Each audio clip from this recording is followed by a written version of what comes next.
এত সুন্দর cold coffee যদি ঘরেই বানানো যায় তাহলে দোকান থেকে কিনে খাওয়ার কি দরকার।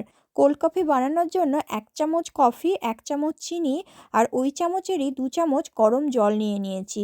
এরপর হচ্ছে আসল কাজ, এই ইলেকট্রিক বিটার দিয়ে ভালো করে এই ফেনাটা তৈরি করে নিয়েছি। জাস্ট কয়েক সেকেন্ডের মধ্যেই এটা তৈরি হয়ে যায়। গরমের মধ্যে এইরকম ঠান্ডা ঠান্ডা কোল্ড কফি খেতে কিন্তু ভীষণ ভালো লাগে। তাই আজকে ব্রেকফাস্টে স্যান্ডউইচের সাথে খাবো কোল্ড কফি। আগের সপ্তাহ অবধিও বেশ গরম ছিল, তখন খেলে আরও ভালো লাগতো। এখন যদিও একটু গরমটা কমে গেছে, কিন্তু যাই হোক। আর এদিকে দুধটাও দিয়ে দিয়েছি, কোল্ড কফি আমার রেডি। এখন খাওয়ার পালা। কি সুন্দর দেখতে লাগছে, তাই না? খেতেও ঠিক ততটাই ভালো হয়েছিল। তো প্রচণ্ড খিদে পেয়ে গেছে, আর দেরি না করে চলো ঝটপট খাবারটা খেয়ে নিই। আর এই খাবারটা খেয়েই মোটামুটি সকালের ব্রেকফাস্টটা বেশ ভালো মতো হয়ে গেছিলো। দেখা হবে পরের একটা ভিডিওতে। আজকের মতো টাটা, বাই বাই।